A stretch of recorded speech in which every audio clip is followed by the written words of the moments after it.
The Two Caskets. From Sorb's Yuletide Stories. Far, far away, in the midst of a pine forest, there lived a woman who had both a daughter and a stepdaughter. Ever since her own daughter was born, the mother had given her all that she cried for.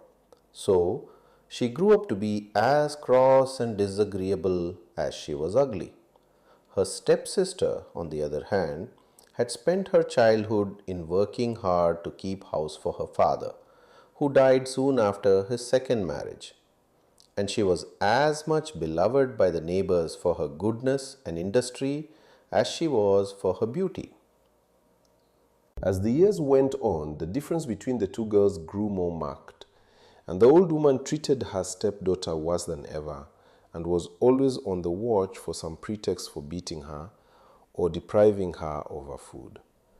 Anything, however foolish, was good enough for this, and one day, when she could think of nothing better, she set both the girls to spin while sitting on the low wall of the well. 2020. And you had better mind what you do, said she, for the one whose thread breaks first shall be thrown to the bottom. 아니고 세리파 아디모도 제고고 자람가르 비리보는 가세야도 메라미아는 듯 혼문도죠. That is an end of you, she said. But she was wrong, for it was only the beginning. Down, down, down went the yaw. It seemed as if the well must reach to the very middle of the earth. But at last her feet touched the ground, and she found herself in a field more beautiful than even the summer pastures of her native mountains. Trees waved in the soft breeze, and flowers of the brightest colors danced in the grass. And though she was quite alone, the girls had danced too, for she felt happier than she had since her father died. So she walked on through the meadow till she came to an old tumble-down fence, so old that it was a wonder it managed to stand up at all, and it looked as if it depended for support on the old man's belt that climbed all over it. The girl paused for a moment as she came up and gazed about for a place where she might safely cross. But before she could move, a voice carried from the fence, and the maiden answered, No, I will not hurt you. Fear nothing. And then, seeing a spot where the clematis grew less thickly than in other places, she jumped lightly over. May all go well with thee, said the fence, as the girl walked on. She soon left the meadow and turned into a path which ran between two flowery hedges.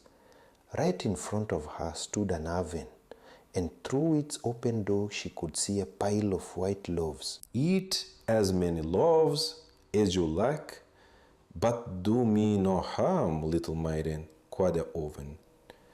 And the maiden told her to fear nothing, for she never hurt anything, and was very grateful for the oven's kindness in giving her such a beautiful white loaf. When she had finished it down to the last crumb, she shut the oven door and said, Good morning. May all go well with thee, said the one, as the girl walked on. By and by, she became very thirsty, and seeing a cow with a milk pail hanging on her horn, turned towards her. Aru answered, Quello. Mejuri? Nor I, answered the girl. Fear nothing. So she sat down and milked till the pail was nearly full. Then she drank it all up, except a little drop at the bottom.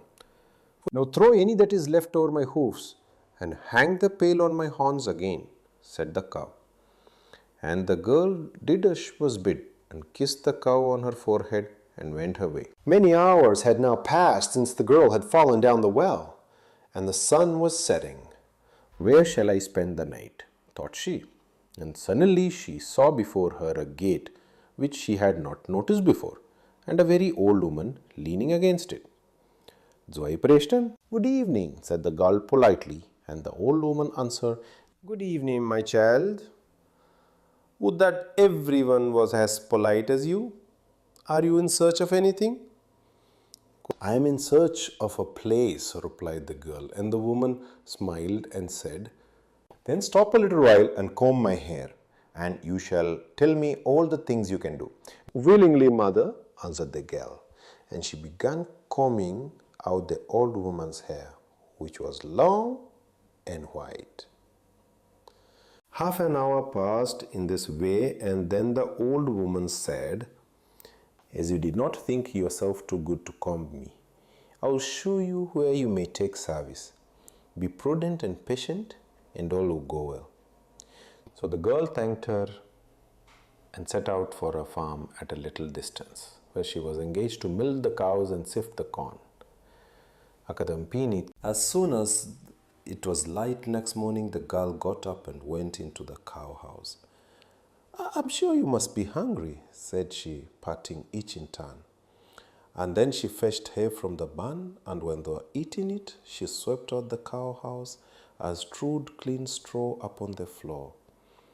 The cows were so pleased with the care she took of them that they stood quite still while she milked them, and did not play any of the tricks on her that they had played on other dairy maids who were rough and rude. And when she had done and was going to get up from her stool, she found sitting round her a whole circle of cats, black and white, tabby and tortoiseshell, who all cried with one voice, "We are very thirsty. Please give us some milk." "My poor little pussies," said she. "Of course you shall have some." And she went into the dairy, followed by all the cats, and gave each one a little red saucerful. But before they drank, they all rubbed themselves against her knees and purred by way of thanks. The next thing the girl had to do was to go to the storehouse and to sift the corn through a sieve. While she was busy rubbing the corn, she heard a whir of wings, and a flock of sparrows flew in at the window. "We are hungry. Give us some corn. Give us some corn," cried they. And the girl answered, "You poor little birds, of course you shall have some," and scattered a fine handful over the floor. When they had finished, they flew on her shoulders and flapped their wings by way of thanks. Then time went by, and no cows in the whole countryside were so fat and well tended as hers, and no dairy had so much milk to show. The farmer's wife was so well satisfied that she gave her higher wages and treated her like her own daughter. At length, one day, the girl was bidden by her mistress to come into the kitchen, and when there, the old woman said to her, "I know you can tend cows and keep a dairy. Now let me see what you can do besides. Take this sieve to the well and fill it with water, and bring it home to me without spilling one drop by the way." The girl's heart sank at this order, for how was it possible for her to do her mistress's bidding? However, she was silent, and taking the sieve, went down to the well with it. Stopping over the side, she filled it to the brim, but as soon as she lifted it, the water all ran out of the holes. Again and again she tried, but not a drop would remaining in the sieve, and she was just turning away in despair when a flock of sparrows flew down from the sky. "Ashes, ashes," they tweeted, and the girl looked at them and said, "Well, I can't be in a worse plight than I am already, so I will take your advice." And she ran back to the kitchen and filled her sieve with ashes. Then once more she dipped the sieve into the well, and behold, this time not a drop of water disappeared. "Here is the sieve, mistress," cried the girl, going to the room where the old woman was sitting. "You are cleverer than I expected," answered she, "or else someone helped you who is skilled in magic." But the girl kept silence, and the old woman asked her no more questions. Many days passed, during which the girl went about her work as usual. But at length one day the old woman called her and said, "I have something more for you to do. There are here two yarns, the one white, the other black.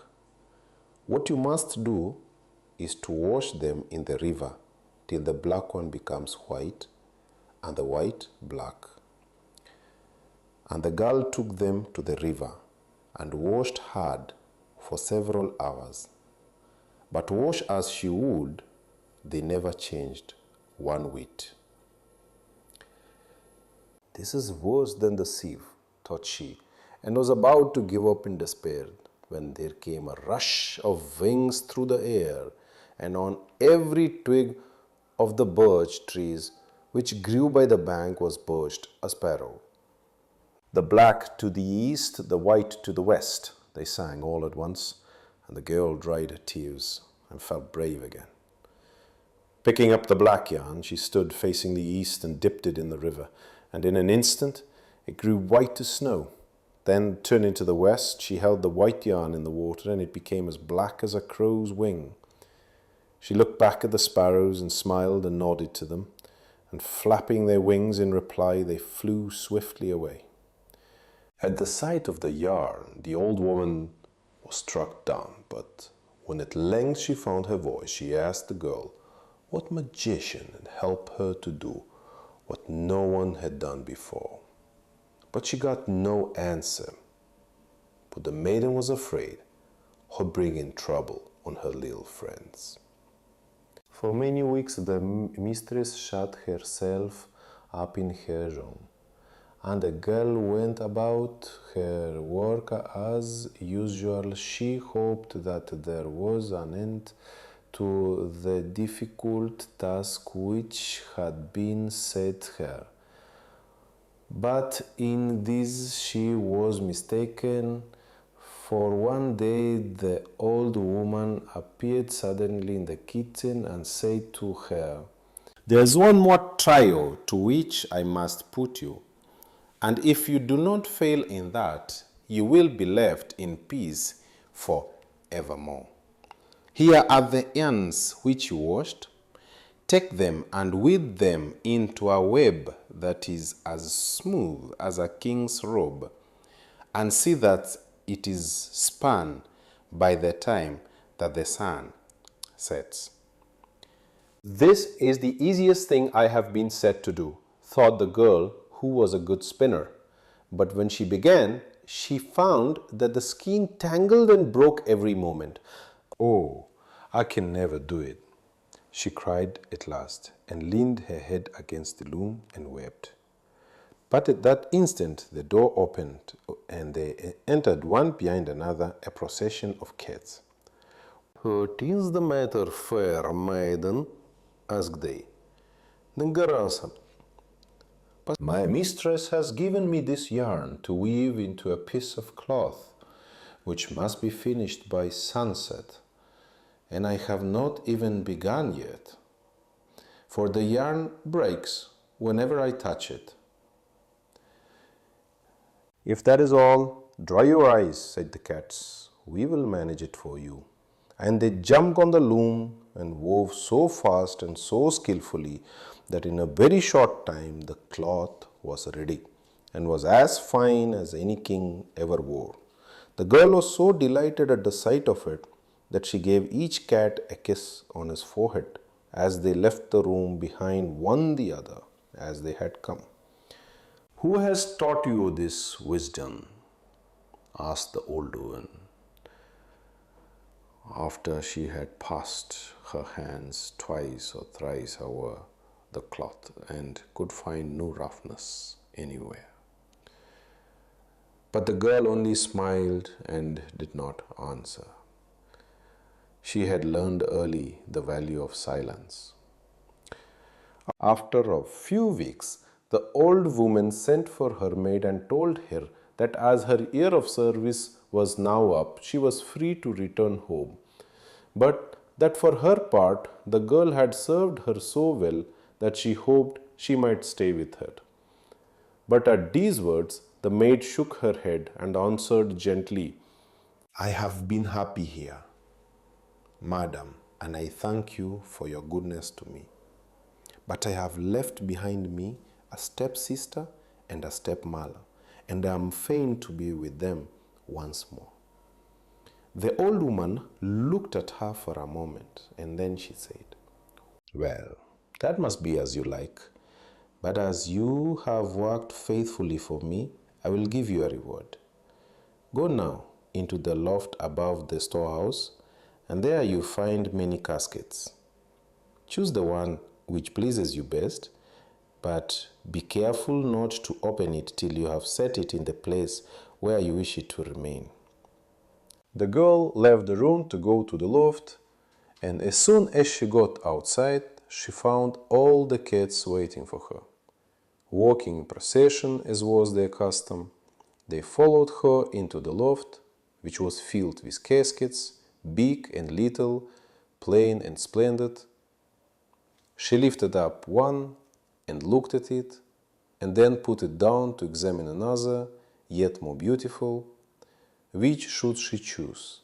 The yellow or the blue, the red or the green, the gold or the silver? She hesitated long, and went first to one and then to another, when she heard the cats' voices calling, "Take the black, take the black."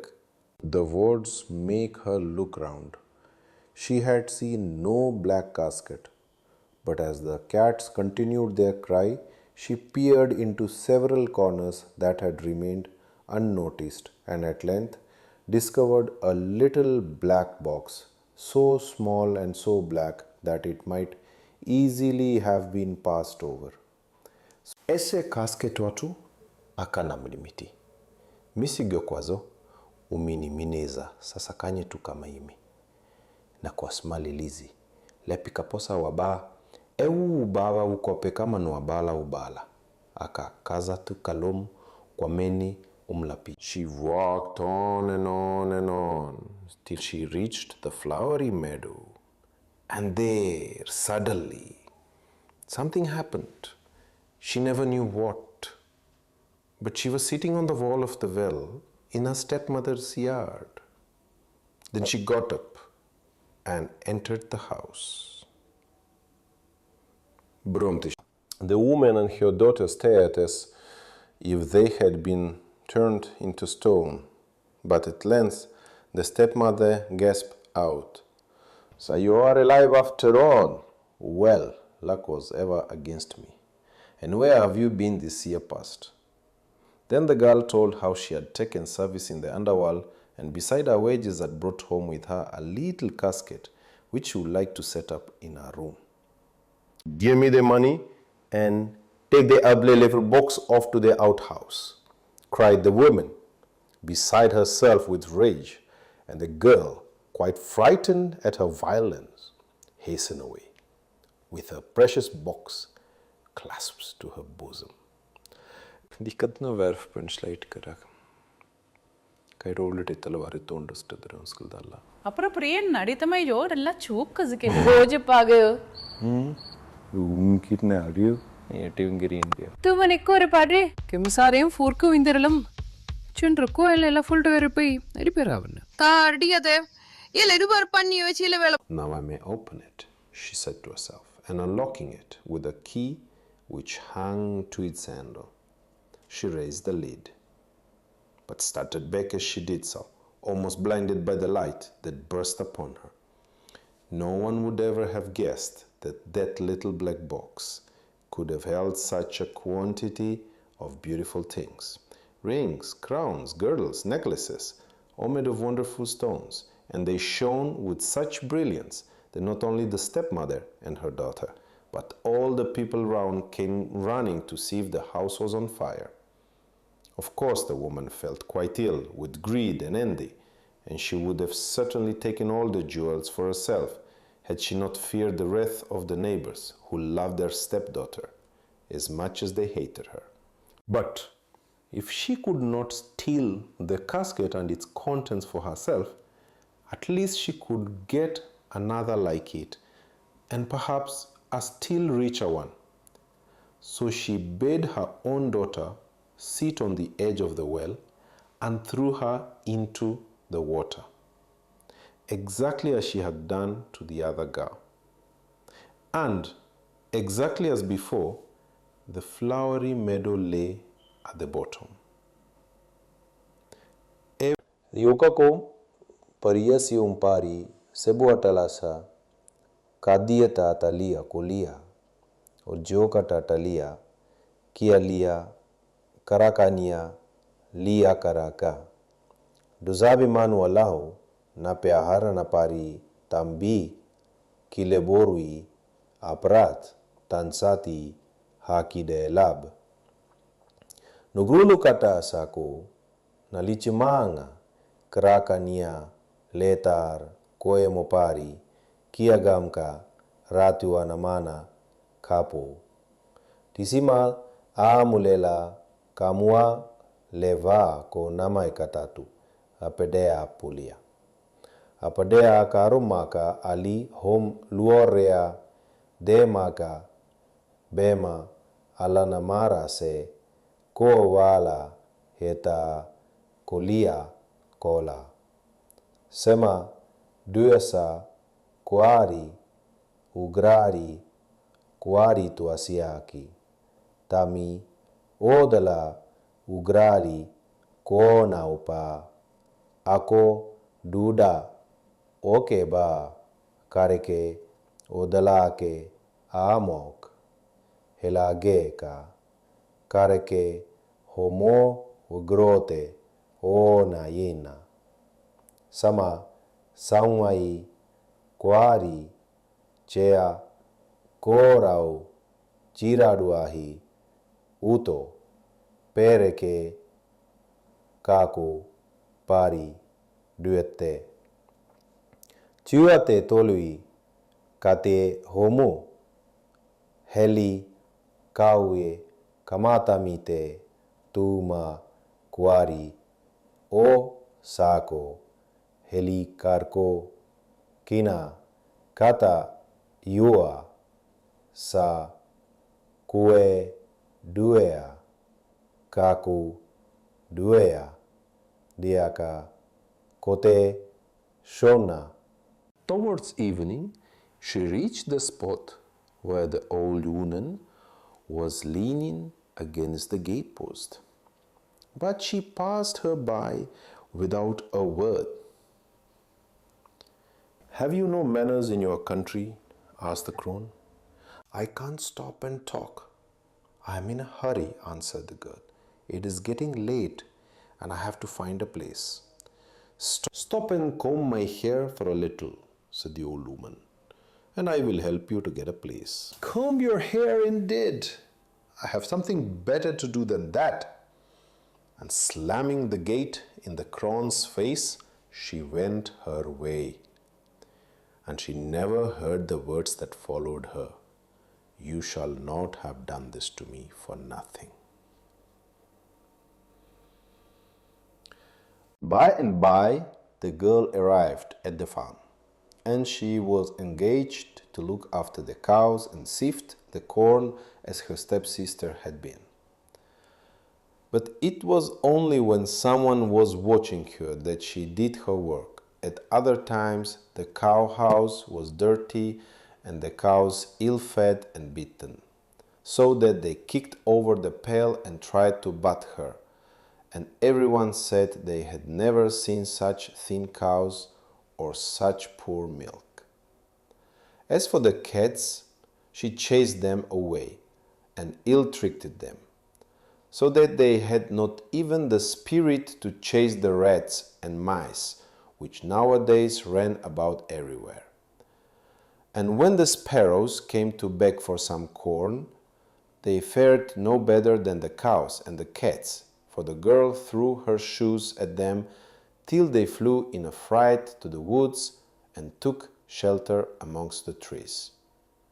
Months passed in this manner, when one day the mistress called the girl to her. "All I have given you to do, you have done ill," said she. "Yet will I give you another chance, for though you cannot tend cows or divide the grain from the chaff, There may be other things that you can do better. Therefore, take this sieve to the well and fill it with water, and see that you bring it back without spilling a drop. The girl took the sieve and carried it to the well as her sister had done, but no little birds came to help her, and after dipping it in the well 2 or 3 times, she brought it back empty. I thought as much, said the old woman angrily. She that is useless in one thing is useless in another. Perhaps the mistress may have thought that the girl had learnt a lesson, but if she did, she was quite mistaken, as the work was no better done than before. By and by, she sent for her again, and gave her maid the black and white yarn to wash in the river. But there was no one to tell her the secret by which the black would turn white, and the white black. So she brought them back as they were. This time the old woman only looked at her grimly, but the girl was too well pleased with herself to care what anyone thought about her. Urenga twel valela. Ake kuduku indonade saake parapade. Prattega yegu udiya nirilla. Ne kevu paata mani. Unali tari buduguma. But no procession of cats entered the room to weave a web of fine cloth, and at sunset you only brought back to her mistress an armful of dirty, tangled wool. There seems nothing in the world you can do, said the old woman, and left her to herself.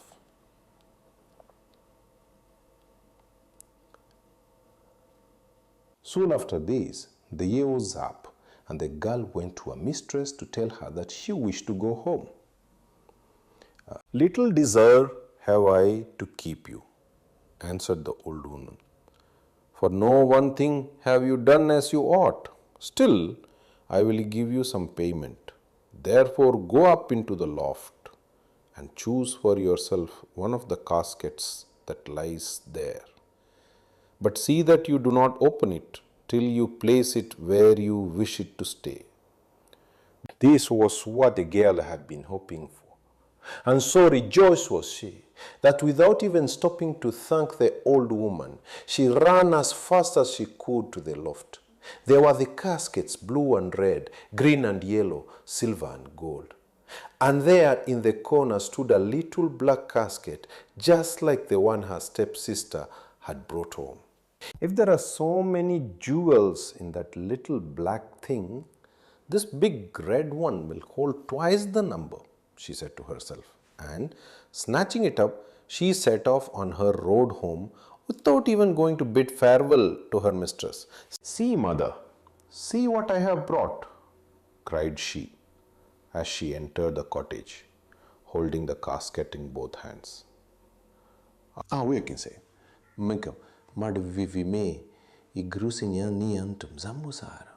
it will look best here, no here, she said, setting it first on one piece of furniture and then on another.